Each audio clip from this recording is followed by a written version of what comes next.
முதலமைச்சர் பதவியிலிருந்து சித்தராமையா விலகல். கர்நாடக முதலமைச்சர் பதவியிலிருந்து விலகுவதாக சித்தராமையா அறிவித்திருக்கிறார்.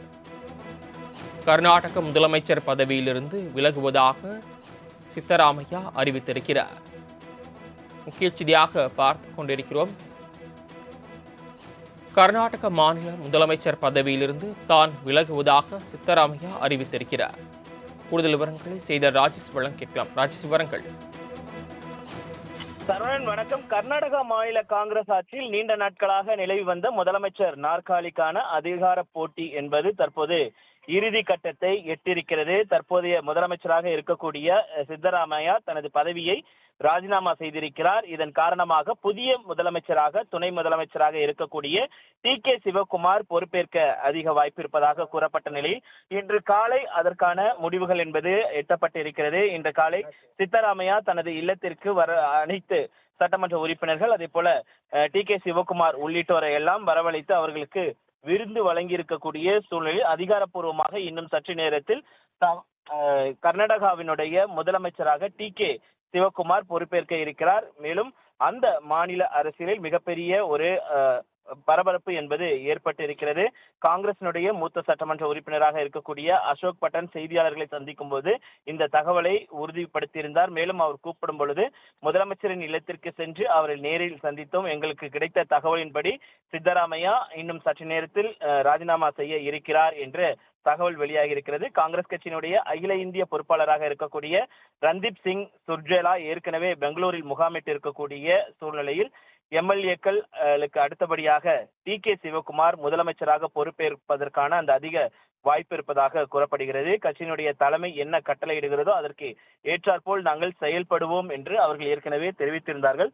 இந்த ஆட்சி மாற்றத்தை தொடர்ந்து புதிய அமைச்சரவை மாற்றி அமைக்கப்பட உள்ளதாகவும் தகவல் வெளியாகி இருக்கிறது. அதில் தனக்கான அமைச்சர் பதவி கிடைக்கும் என்றெல்லாம் பாட்டன் செய்தியாளர்கள் சந்திப்பில் தெரிவித்திருந்தார். அதே நேரத்தில் சிவகுமார் அவர்களுடைய ஆதரவாளர்கள் பட்டாசு வெடித்தும் சமூக வலைதளங்கள் வாயிலாகவும் தங்களுடைய அந்த கொண்டாட்டங்களை கொண்டாடி வரக்கூடிய அந்த சூழ்நிலையை நம்மால் பார்க்க முடிகிறது. சிவகுமாரை பொறுத்த வரைக்குமே இந்த 2023ஆம் ஆண்டு காங்கிரஸ் பெரும்பான்மையுடன் ஆட்சி அமைப்பதே அந்த கைப்பற்றி இருந்தது. சித்தராமையா மற்றும் டி.கே. சிவகுமார் ஆகிய இருவருக்கும் இடையே முதலமைச்சர் பதவிக்கான அந்த கடுமையான போட்டி நிலவியது. அப்போது டெல்லி மேலிடம் தலையிட்டு ஆட்சி காலத்தை பகிர்ந்து கொள்வது, பவர் ஷேரிங் ஃபார்முலா என்ற இந்த குறித்த ரகசிய உடன்பாட்டு அடிப்படையில் சித்தராமையா 2.5 ஆண்டுகள் முதலமைச்சராகவும் சிவகுமார் 2.5 ஆண்டுகள் முதலமைச்சராக பணியாற்றலாம் என்ற அந்த பவர் ஷேரிங் ஃபார்முலா மூலமாக அப்போது உடன்பாடு எட்டப்பட்டதாக கூறப்பட்டது. அதன் அடிப்படையில் தான் தற்பொழுது இந்த முடிவு எடுக்கப்பட்டிருப்பதாக தெரிகிறது. முதலமைச்சர் பதவியிலிருந்து சித்தராமையா விலகல். கர்நாடக முதலமைச்சர் பதவியிலிருந்து விலகுவதாக சித்தராமையா அறிவித்திருக்கிறார். கர்நாடக முதலமைச்சர் பதவியிலிருந்து விலகுவதாக சித்தராமையா அறிவித்திருக்கிறார். முக்கிய செய்தியாக பார்த்துக் கொண்டிருக்கிறோம். கர்நாடக மாநில முதலமைச்சர் பதவியிலிருந்து தான் விலகுவதாக சித்தராமையா அறிவித்திருக்கிறார். கூடுதல் விவரங்களை செய்த ராஜேஷ் வழங்க கேட்கலாம். ராஜேஷ், விவரங்கள்.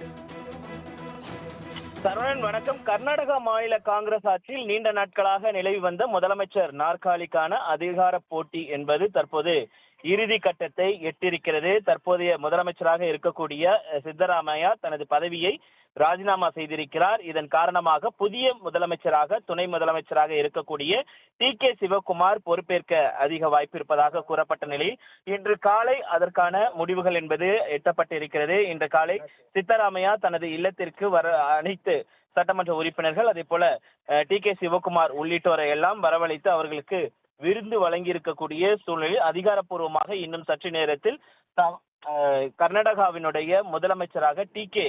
சிவகுமார் பொறுப்பேற்க இருக்கிறார். மேலும் அந்த மாநில அரசியலில் மிகப்பெரிய ஒரு பரபரப்பு என்பது ஏற்பட்டிருக்கிறது.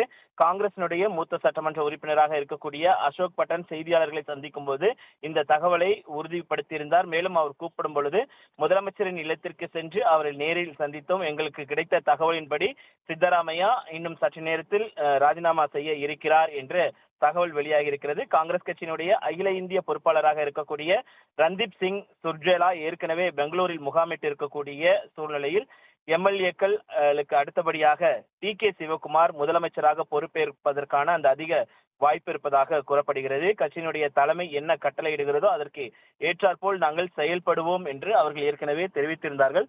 இந்த ஆட்சி மாற்றத்தை தொடர்ந்து புதிய அமைச்சரவை மாற்றி அமைக்கப்பட உள்ளதாகவும் தகவல் வெளியாகி இருக்கிறது. அதில் தனக்கான அமைச்சர் பதவி கிடைக்கும் என்றெல்லாம் பாட்டன் செய்தியாளர்கள் சந்திப்பில் தெரிவித்திருந்தார். அதே நேரத்தில் சிவகுமார் அவர்களுடைய ஆதரவாளர்கள் பட்டாசு வெடித்தும் சமூக வலைதளங்கள் வாயிலாகவும் தங்களுடைய அந்த கொண்டாட்டங்களை கொண்டாடி வரக்கூடிய அந்த சூழ்நிலையை நம்மால் பார்க்க முடிகிறது.